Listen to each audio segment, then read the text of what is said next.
Good morning. I almost ran out of time. You'll see that the 4:45 just now went.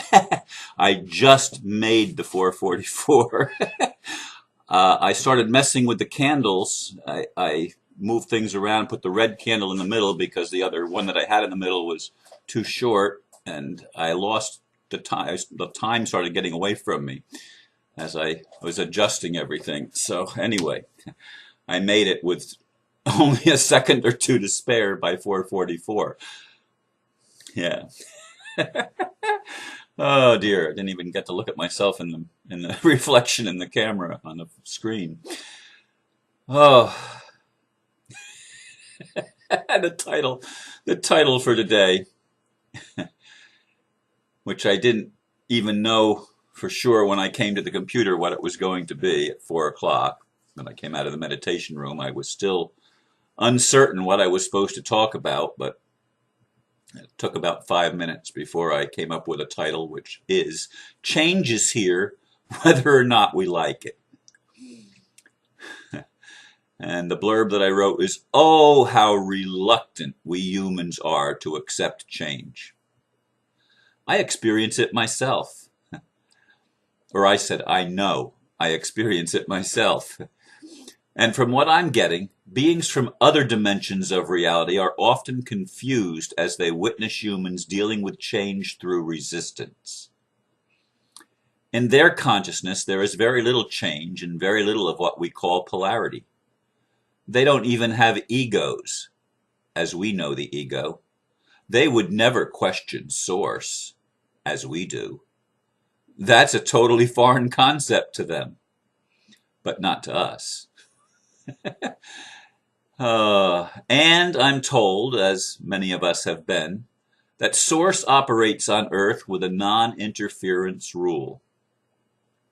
Earth is a free will zone, or at least it has been.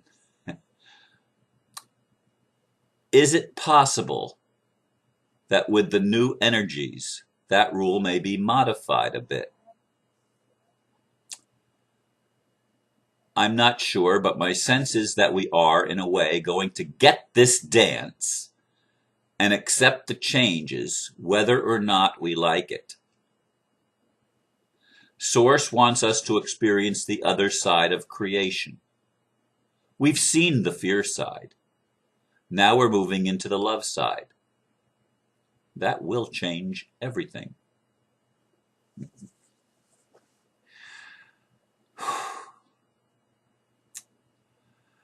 Many thoughts were going through my mind when I woke up this morning, and then I finally got up about 20 minutes to 4 and went into the meditation room for 20 minutes, and thoughts continued to go through my mind, and I wasn't sure, as I said at the beginning of this, what I was going to talk about. Nothing clearly came to me. I had some ideas, but nothing stood out. And when I looked at the change idea, when that came to me,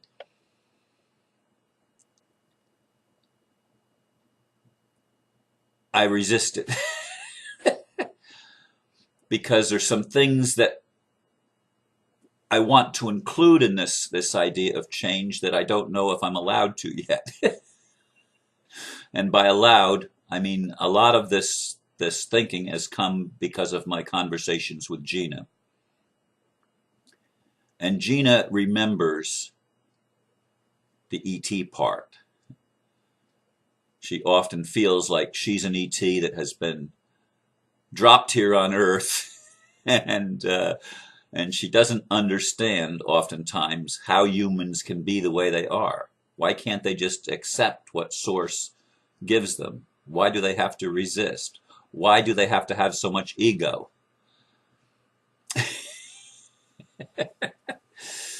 Oh, and it's a dance. It's a dance. I read, let me see, where is it? I get a thing called the Muse letter or something from Jan Phillips. Although this one isn't a Muse letter, but she said it's a funny story. And I'm gonna share that. I wasn't going to, but I think that's where I'm supposed to go. I did read it just a little while ago. Uh,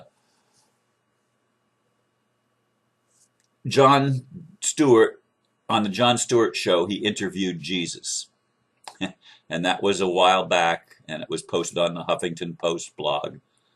In case you never saw it. And Jen says, today I got a call from someone out of the blue who wanted to tell me she loved the piece and wanted to send it to her friends, but she couldn't unless I agreed to change the part about Fox News. What part about Fox News, I asked. The part where Jesus is telling Stewart he shouldn't be spending his time criticizing Fox. You're wrong there. Okay, now I'm not going to read any more of this particular email. What I'm going to say is that the confusion was, this was one of the love and light people that says we should never be negative, we should never criticize. And Jan pointed out further down that Jesus went into the temple with a whip, according to our records, according to the Bible, and chased the money changers out of the temple. I mean, he was indignant. He was angry. Love and light people don't like that. They don't like that. No, we're not supposed to ever get angry. We're not supposed to ever be real. We're not supposed to ever be authentic. We're supposed to put on a plastic smile and wear that smile day in and day out. But that's not the way Jesus was. And it's probably not the way anybody that we call a master ever really was. What we do is we sugarcoat the story after they've gone from the scene, and we pretend like, well, he wasn't really like that. He was one of the bless everything mode, to turn your cheek mode. Just accept things the way they are, and that's okay.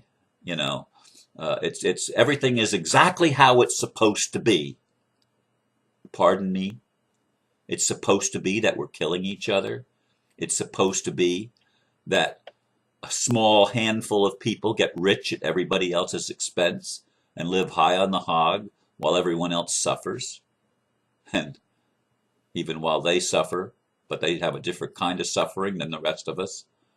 Oh, we've lived with polarity for a long time. We've lived in this world of fear where we don't have any security or assurance that we're going to be safe, that things are going to turn out good, because we have a history that's built into our very psyche, a history that's built into our DNA, if you will, that it's not a safe place to be.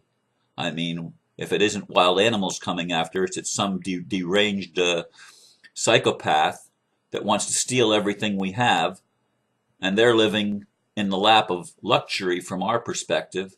They live in nice mansions with fancy cars and servants, and they're able to buy whatever they want and do whatever they want. And they're wanting to take my house. They're wanting to steal my car. They're wanting to take my children away from me. I mean, give me a break. I said it was a free will zone. Oh, and non-interference. God's not supposed to interfere in our lives. And I know some of you don't like God because, like you, Jez, over there in Britain, you don't believe there is a God, and there's a lot of people like that. You don't believe there is a source, that there's a creator that made this whole thing and has a plan. No wonder you can't see how it's going to change, because it never has. It's always been the same old, same old. And that's the way it's been, and we think that's the way it's going to continue to be forever. That the rich get richer and the poor get poorer, and there's never going to be any way to close that gap. There's never going to be a way that we can create the win-win situation that we all know in our hearts has to come somewhere, has to come somehow, because it's planted in us. We want freedom to be.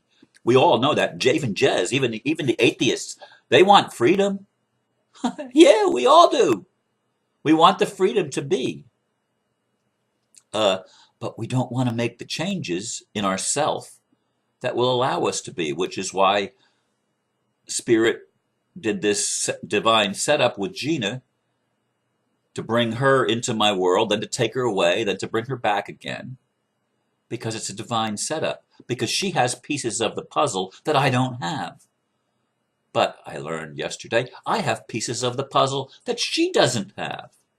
She can present one side of it, I can present the other side. Change is coming to my life, and her life, and our lives. And we're going to get it. We're going to get it. Because love, God is love, remember? Love wants us to get it. Wants us to see that there has been meaning to this crazy dueling that we've been doing. This insane abuse of ourselves and of our loved ones, of our family, of our animal friends, of our planet itself, of the plants, of the, it's this dance that we've been doing actually does and has all along had a meaning, and it's had an end point. And that's what Heather tries to point out in the OPPT. It had an end point. Somebody on this planet had to come here forgetting everything that they were, forgetting that what we were, and remembering, hey, wait a minute. Dude, this isn't how it's supposed to be. I don't have to accept the way that it is. I can resist the way that it is and create something better. But it's really hard because we have such a resistance to change. We have such a propensity to stay in our comfort zone. And as long as we're in our comfort zone, nothing really changes. Everything remains the same. We are what we are till the day that we die. Yeah, that's Larry Norman's song. Nothing really changes. And nothing does. Unless JC sets you free. And who's JC? Well, the Christians know him as Jesus Christ. But the New Age people call it Christ consciousness. Now, are they different? Are they two different things, or are they the same thing? Or is it Krishna consciousness, as the Hindus would call it? Or is it the middle path, as the Buddhists would call it? Or what would the Sufis call it? What would the Muslims call it? I don't know. What would the Jews call it? I'm not sure. But the Messiah comes not with observation. We don't see it with our eyes. We feel it in our heart. That's how Christ consciousness comes. That's how the Savior arrives. And it doesn't arrive as some external thing. It arrives first internally. Internally.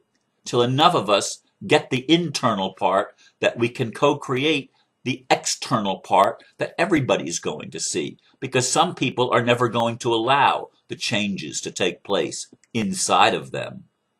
Oh, they're just as stubborn. Some of the atheists and the pragmatists and the rationalists, they're just as dang stubborn as the most fundamentalist Christian or the most fundamentalist Muslim on the planet. And they call themselves scientists. Yeah, right. Give me a break. None of us know as we are going to know. None of us are aware as we're going to be aware. It's happening, though. It's happening. We're being downloaded with love. We're being downloaded with grace. We're being downloaded with goodness. We're being downloaded with the opposite of everything we've experienced so that we can experience the opposite. But it's going to take us out of our comfort zone. Just like a relationship with Gina is going to take me out of my comfort zone. And it's going to take her out of her comfort zone too. Because it's a divine setup. Not just for Gina and me, but for all of us. It's a divine setup. We're going to get this thing, folks. We're going to get it. Whether we like it or not, whether we want it or not, whether we're crying out for not consciously, unconsciously, from the deepest part of our being, we are crying out. We have been for a long time. I don't like being here. I don't like the way it is. Let me experience something different. And that cry's been heard. It's been heard by the one that created us. We didn't make ourselves. We're created beings. We're fragments of the Creator. Each of us has God within us. And I don't care if you want to use God or a different word. It doesn't matter to me. It doesn't matter to God. The point is, we're going to get that this thing now is about a new thing. It's called love. It's always been here. It's always been woven through the fabric of our experience and our cultures that we've created. But now we're going to understand it. We're going to get it from a different perspective. We're going to get it from the inside and we're going to get it from the outside, because the inside and the outside are going to merge, because the ETs and the humans are going to merge. They've already been merging. Some people are here and they're of ET origin and they haven't been on this planet very long. They don't understand what's going on with humans because they haven't had that much of a human experience, but they still remember what it's like to be on the ET side, the angelic realms. They still remember that. And we're going to somehow come together and we're going to teach each other how to love in a new way. And as we do, we're going to co-create a new world. It'll be like heaven on earth. It'll be peace. It'll be joy. There will be dancing in the streets. There will be creativity unleashed as never before. It will be like a new renaissance. It will be a new world order. But it won't be the new world order with combat, because we won't any longer war. We won't any longer fight. We won't any longer oppose. Instead, we will allow the peace to fill our hearts and our minds and our lives. And we will be happy. Wow, what a concept. Thank you for listening. Namaste.